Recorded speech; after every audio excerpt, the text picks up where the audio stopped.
a grabar, que se me ha olvidado.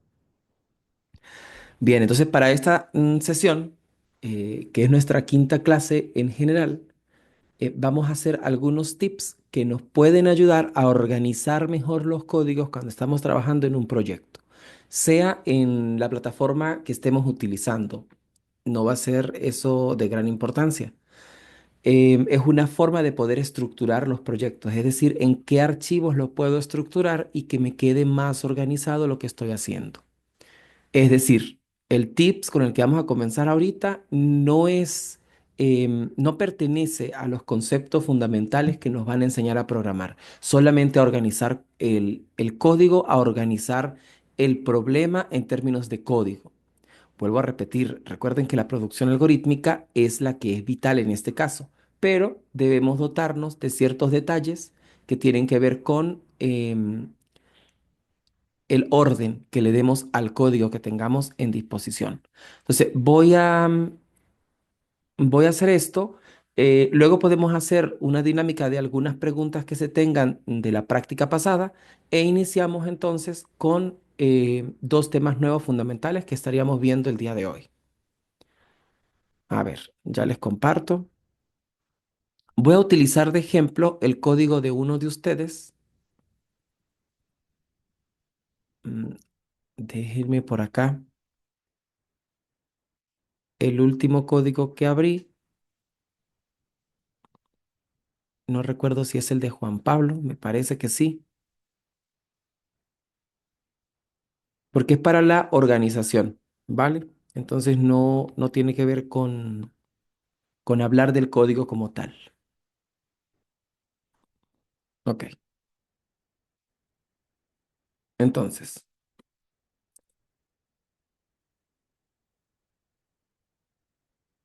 en Dev o en Visual o en el editor que estemos, es buena práctica no tenerlo todo amontonado, ¿no? Eh, Una de las cosas que vimos es que en el preámbulo, es decir, antes del main, nosotros vamos a indicar las librerías que vamos a utilizar. En este caso, se está utilizando dos librerías y estamos indicando que vamos a utilizar el namespace std como estándar para entradas y salidas, que es teclado y pantalla. Lo podemos resumir de esa manera. Y luego solo declaramos los prototipos de los procedimientos y funciones que vamos a utilizar. Están solo los prototipos. El compilador es consciente que estos existen, pero no tienen desarrollo de tales métodos. Luego viene el main, que es el cuerpo del programa, el programa principal, y después entonces nosotros indicamos todo lo que son el desarrollo de cada uno de los prototipos. Ok, entonces yo me voy a copiar este código para dar el ejemplo, cómo lo podemos, otra forma de organización, así estaría correcto. Otra forma de organización es que nosotros podemos crear un proyecto. Damos acá en File, New y luego en Project. Y le decimos que es un proyecto de consola por el momento. Le damos un nombre, podemos darle el nombre de restaurante, por ejemplo, así ya se va a llamar el proyecto. Voy a crear por acá una carpeta, restaurante. El proyecto lo voy a llamar, bueno, creo que ya tengo otra con este nombre. Entonces vamos a darle otro nombre. Así, aquí hay alguien que me mandó en una carpeta comprimida. Entonces vamos a darle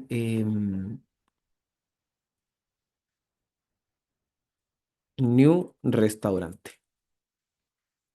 Y al proyecto, dentro de la carpeta, le voy a dar el nombre de restaurante. Y guardamos. Observen que acá la extensión con la que se va a guardar es .dev, porque es un proyecto para dev. Entonces me carga automáticamente este código que es el cuerpo principal, el main. Acá si yo le doy al botón más de Project, me carga que tengo un archivo dentro de la carpeta Project. Este es el gestionador de archivos de Dev. Todos los entornos de desarrollo van a tener un gestionador de archivos. Algunos los colocan a la izquierda, otros a la derecha. De este main yo voy a borrar todo esto que está acá y voy a indicar el código que ya me copié de este de acá. Voy a cerrar este. Solo me quedo con el main del proyecto. Pegué todo el código, voy a copiarme todos los procedimientos y funciones, que son los que se indicaron después del main.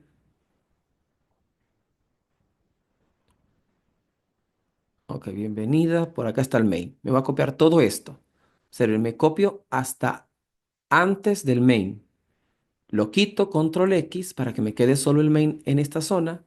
Y voy a agregar un nuevo archivo. Entonces le damos con el botón izquierdo, con el botón derecho, perdón, y le damos New File. También podemos venir acá a File y darle New Source File, este que está acá. Entonces, lo más idóneo siempre es acá, New File, y acá voy a pegar todo el código de los procedimientos y funciones. Acá em, no van a ir los prototipos. Y voy a agarrar lo que está de antes del main, voy a quitar todos los prototipos para esta forma.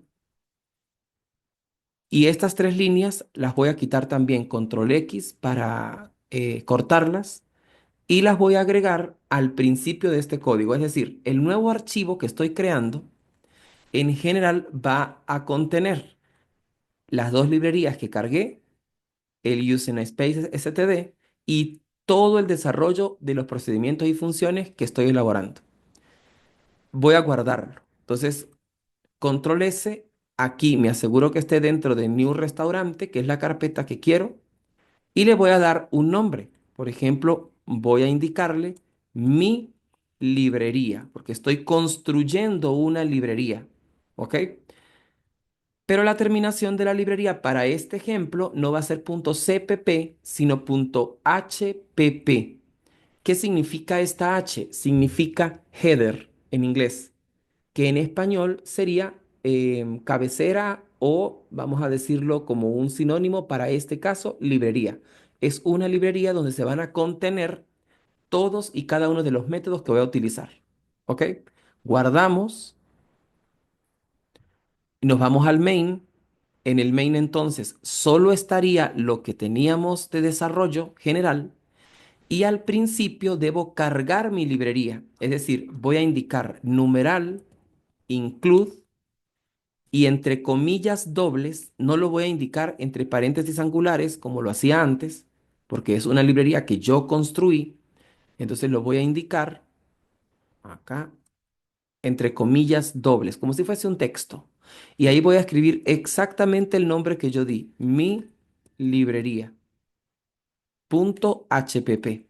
De esta manera, el main, el archivo que contiene el main, solo tiene las directivas principales del programa, no tiene nada más. ¿Ok? Entonces, aquí podemos, bueno, no he guardado el main, observen que aquí aparece un asterisco. Guardamos el main dentro de New Restaurante, guardar, compilamos, no hay ningún error y podemos ejecutar. Y el programa va a funcionar tal cual como estaba. Es una forma de organización mucho más prolija. No es la final, hay más formas de organizarlos con otro tipo de encabezados, pero hoy vamos a ver este, lo ponen en práctica para que lo vayan reconociendo y a medida que avancemos pues vamos a ver otros tipos de organización de los archivos para que nos quede más organizado. De esta manera, si usted tiene que agregar una nueva función, pues se viene para acá para la librería y la agrega. ¿Cuántas librerías puede crear? Las que usted necesite. Es decir, usted puede tener un archivo .hpp para la gestión de la entrada solamente, otro archivo para la gestión de la salida, otro archivo para la generación de facturas finales. En fin, usted puede tener los métodos organizados en los archivos que usted quiera. Porque recuerden que cada método tiene sus propias variables locales, por lo tanto no tienen comunicación entre ellos en su parte definitoria, a menos que usted quiera declarar una variable global. Entonces, si usted quiere declarar una variable global, tendría que asegurarse de que todos los subarchivos que usted tenga puedan cargar ese archivo original para poder que se vea esa variable global. ¿Ok? A esto en términos de A ver, de dibujitos va a ser de la siguiente manera. Si usted tiene el archivo que contiene el main.cpp y usted quiere cargar dos archivos que contienen métodos, puede cargar la librería 1.hpp y la librería 2.hpp. Supongamos, aquí hay algunos métodos, aquí hay otros métodos. Dentro del main, usted debe hacer con un include, así como lo hicimos acá, aquí dentro del archivo que contiene el main. Observen que este es main.cpp, que es este, main.cpp. Yo tendría que en esta zona cargar literalmente include L1.cpp, que fue lo que escribí allí al lado, y debo cargar también el otro archivo porque tengo dos. Ahora, si los métodos que están aquí dentro necesitan una variable global, tendría yo que tener esa variable en otra librería 3 superior, ¿ok? Y esta se tiene que cargar en estas dos para poder verla, si no, no se va a ver nunca, ¿ok? Esta parte de repente es como para los que han utilizado variables globales, que van un poquito más adelantados, que entiendan cómo van a organizar la cuestión allí. Por ejemplo, otra cosa, si dentro de L1 van a utilizar cosas que existen en L2, tengo que hacer el mismo nivel de jerarquía. Tengo que hacer que L1 vea a L2. ¿A qué voy? Vamos a ejemplificarlo acá con algo de lo que está hecho acá, para no parecer que hablamos en chino. Entonces, por ejemplo, si yo me ubico acá en mi librería, voy a crear otra librería. New la voy a guardar como mi segunda librería. .hpp. Estoy creando otra librería. Ahora, en esta que está acá, creo que este es el código de Juan Pablo. A ver, vamos a buscar un método que use otro.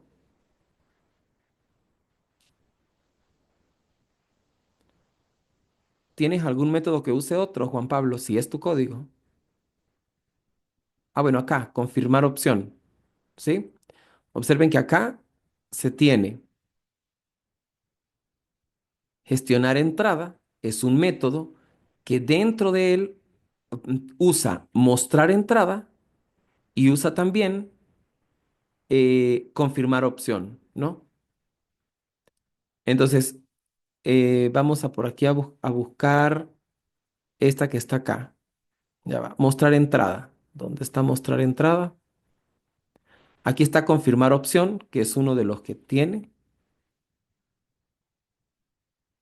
Voy a quitarlo de acá y lo voy a poner en la otra librería. Y mostrar entrada. Mostrar postre, bebida, principal y entrada. Lo voy a quitar y lo voy a poner acá. ¿Ok? Ajá, vuelvo acá. Me están comprendiendo la parte como lo estoy distribuyendo. En mi librería están todos los métodos, pero decidí por alguna razón poner estos dos métodos, mostrar entrada y confirmar opción, en una segunda librería. Ahorita no piensen en el por qué, porque simplemente se está explicando cómo se haría en este caso. Voy a guardar. Entonces, si yo aquí mando a compilar, hay unas funciones que no existen. Bueno, acá, perdón, vamos a quitar esto. Esto no existía, voy a cargar esto. Si yo mando a compilar, observe que inmediatamente el compilador en el archivo del main está cargando mi librería .hpp y va y la compila y se da cuenta que mostrar entrada no existe. Entonces genera un error y dice mostrar entradas no existe y confirmar opción tampoco fue declarada. Entonces tiene ese problema. No puede correr el programa porque hay cosas que faltan. Entonces, si nos venimos para acá, para el main, y acá mismo donde está esto, yo agrego la librería. Vamos a ver qué es lo que pasa. Mi segunda librería está así, tal cual, me parece. librería. Ok. Compilo y sigue el mismo error, ¿verdad? Porque no consigue mostrar entrada. Porque en el main sí existe la visualización de los dos archivos de librería, los de los dos header, de las dos cabeceras. Pero en mi librería, que es quien lo necesita, no lo ve. Entonces yo le tengo que indicar a mi librería.hpp que mi segunda librería.hpp existe y debo indicarle dónde está, cómo se llama. Entonces, esta línea que está acá, la voy a indicar acá donde se requiere. Entonces, este archivo que está acá requiere todo lo que se incluya en el archivo mi segunda librería. De esta manera. Entonces, estoy cargando las directivas principales. Usualmente, ¿qué es lo que se hace? Que las directivas principales yo las, yo las indicaría en el archivo más superior, en el que no invoque a nadie. Esto es simplemente por comodidad y porque quede, porque si de repente acá estoy utilizando un cout y este cout vive dentro del std y el std dentro del UStream. Entonces, igualmente, si yo lo dejo como estaba, mostrar entrada va a requerir utilizar un cout que no lo tiene declarado en su preámbulo. Entonces, hay que mudar el UStream al primero que se vaya a utilizar y de allí los demás lo van a ir cargando. ¿Cómo funciona esto? Son archivos nada más. Bueno, vamos a compilar. Ok, ahí, bueno, acá me falta, quité un paréntesis angular. Por alguna razón, seguro lo dejé por allá escrito en otro. Pero ya no hay errores. Observen, ya podemos volver a compilar y nos va a funcionar.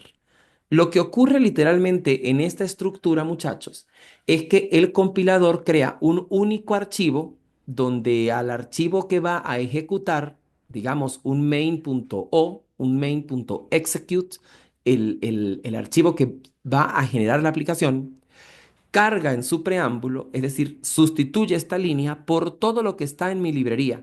Es decir, que se está creando el archivo original que teníamos al principio. Y mi librería, en esta primera línea, carga todo lo que tenga mi segunda librería. Entonces, esto simplemente es una emulación de orden externo para nosotros, pero en el momento de la compilación, el compilador va a agarrar toda la información y la va a poner en un solo archivo. ¿Se entiende eso? Es decir, que para él no va a existir esta división, sino que los carga uno después del otro y le queda ya para él poder entender dónde están las cosas. Pero a nosotros nos permite organizarlo de otra manera. ¿Esto que permite? Permite reutilización de códigos de forma más efectiva y permite que trabajemos en grupos o en equipos de mejor forma. Recuerden que cuando estamos haciendo desarrollo ya más profesionalmente, pues estamos supeditados también a lo que haga nuestro equipo de trabajo y nosotros no lo vamos a hacer todo, ni ellos lo van a hacer todo, sino que tenemos que empezar a poder estructurar los proyectos de manera que, por ejemplo, a mí me asignaron mi segunda librería y yo me encargo de la segunda librería de los métodos que me hayan dicho. Y así después se pueden unir todos sin tener mayores complicaciones con el código. Ok, José pregunta por acá, si se tienen 10 librerías creadas y todas se cargan en mi librería, en mi segunda librería, ok, en mi segunda librería yo puedo solo invocar mi librería, estaría viendo todas las librerías que se crearon. Sí, siempre y cuando yo solo puedo invocar mi librería, si la invocas en mi segunda librería, asegurándote que tu segunda librería no tenga métodos que se usen en mi librería. ¿Se entiende eso? Siempre hay que tener cuidado con que el orden de los archivos, por ejemplo, si nosotros tenemos acá un archivo de una librería X, librería 1.hpp, y después creé otro archivo, librería 2.hpp, y luego otra librería, librería 3.hpp, y luego tengo el archivo principal, vamos a llamarlo main.cpp, entonces tengo que asegurarme si las funciones y procedimientos que se declaren en cada librería no se usan entre ellos, es decir, de acá de L1 nadie invoca a alguien de L2, ni de L3 invocan a L2, nada de eso pasa. Usted las puede cargar aquí L1.hpp, L2.hpp, L3.hpp.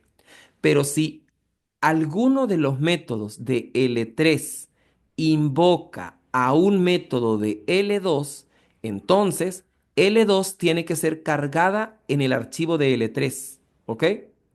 Y bajo ningún concepto, alguien de L2 puede utilizar un método de L3, porque no se puede cargar de esa manera, solo se carga en una dirección. Entonces siempre uno tiene que estructurarlo con un orden. Es decir, en este caso, L3 usaría a L2, es decir, que yo a L2 lo cargo acá. Me estoy omitiendo el include, muchachos. Ustedes tienen que imaginárselo.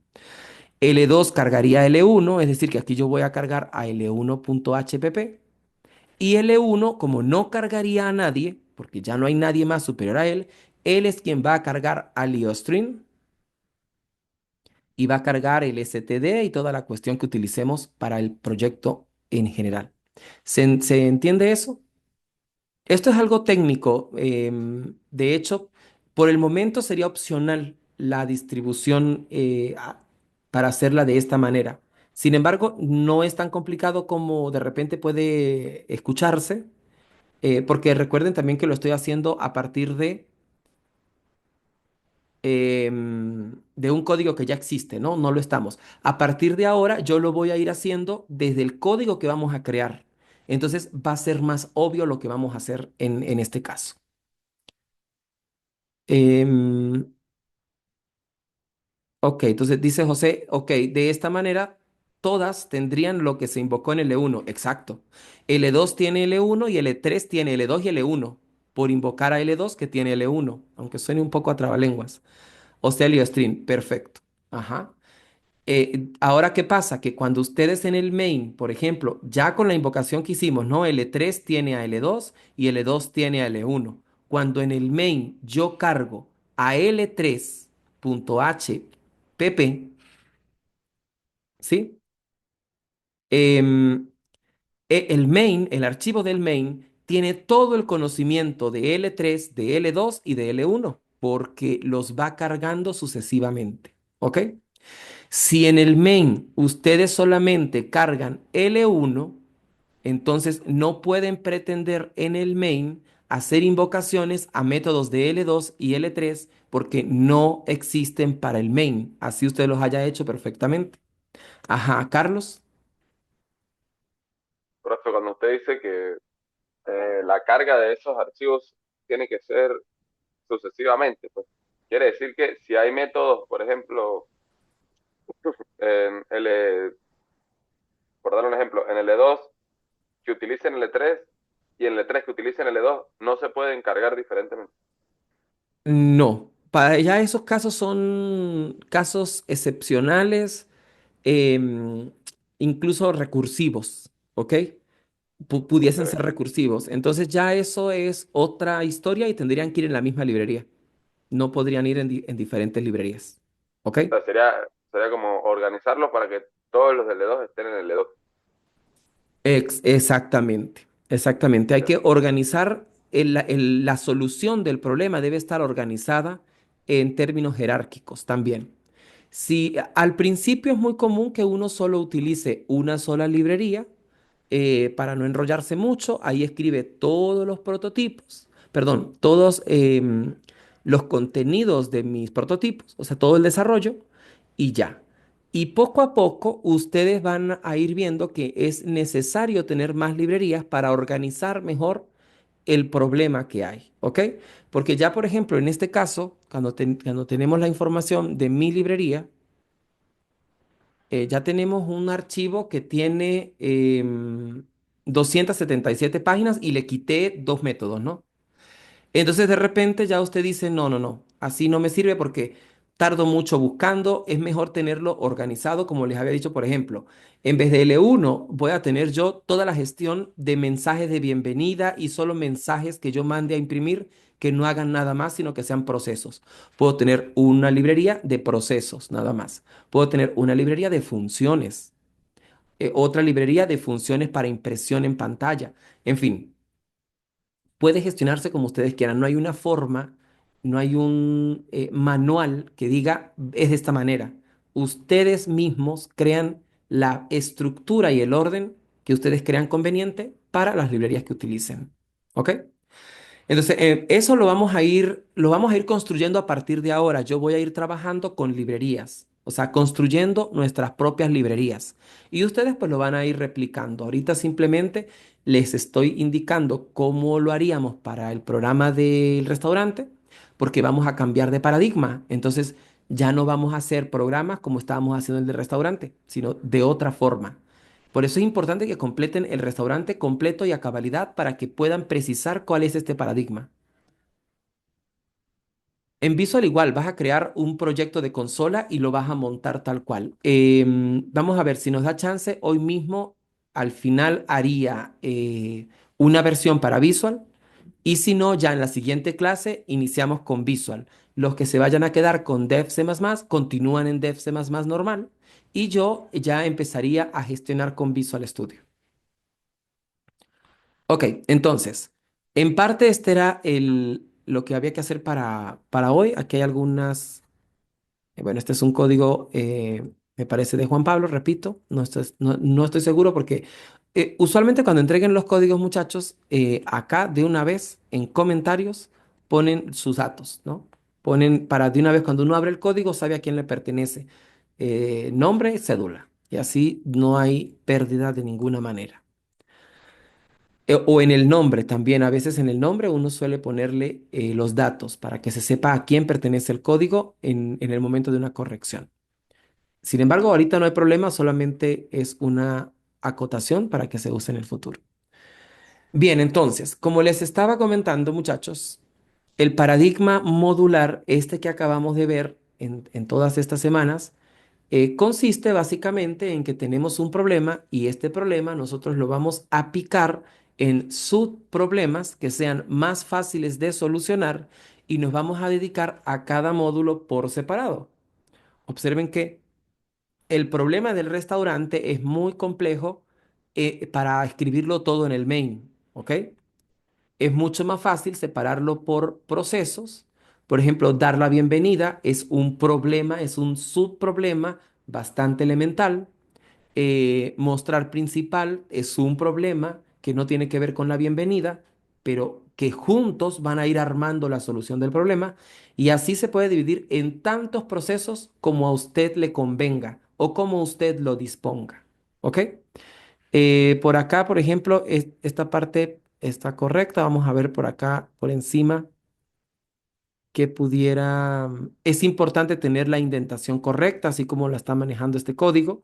Observen que está el while y lo que va dentro del while, una indentación o un tab a la derecha, de manera que se vea la jerarquía que hay entre las líneas. Repito, esto no es importante para el compilador, es importante para nosotros, para la visualización del programador rápidamente. Ok, gestionar principal.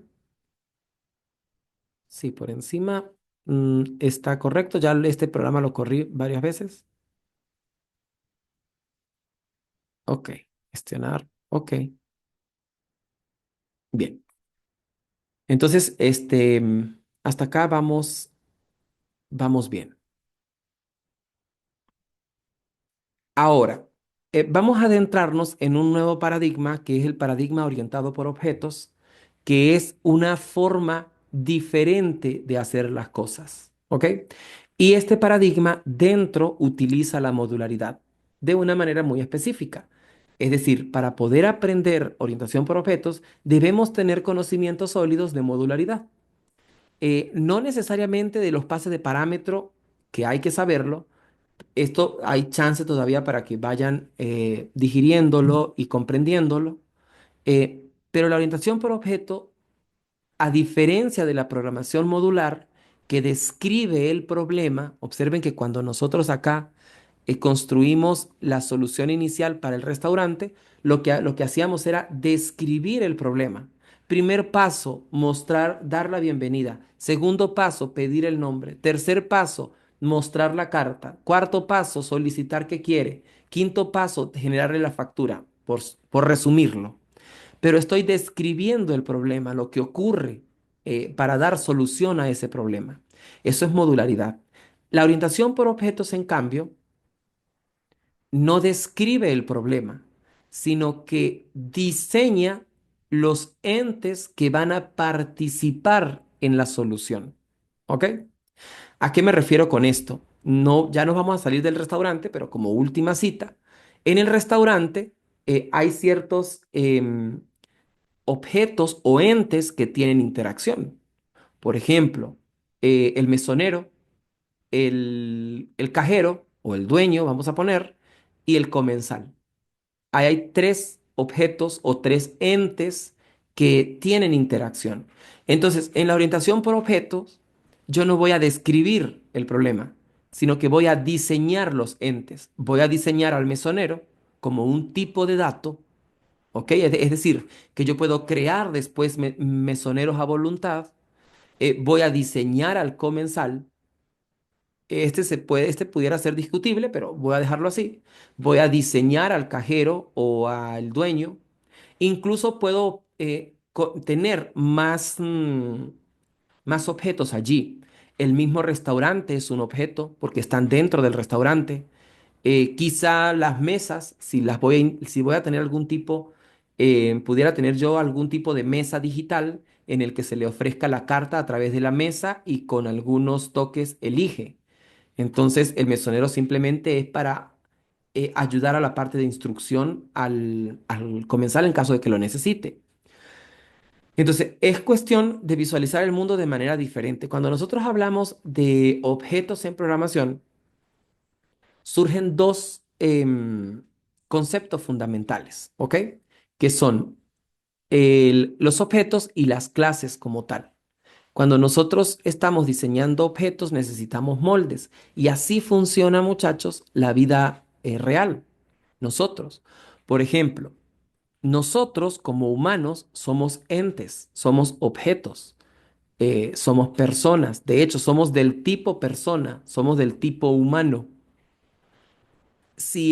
Voy aquí a quitar esto para hacer algunas. Si existiese un main para nosotros, nosotros para poder crear a Carlos, por ejemplo, entonces indicaríamos humano Carlos, punto y coma. Y habríamos creado el objeto Carlos del tipo humano, ¿ok? Igual, si nosotros tenemos a un perrito en la casa que se llama Lolo, entonces sería del tipo perro y se llama Lolo, punto y coma.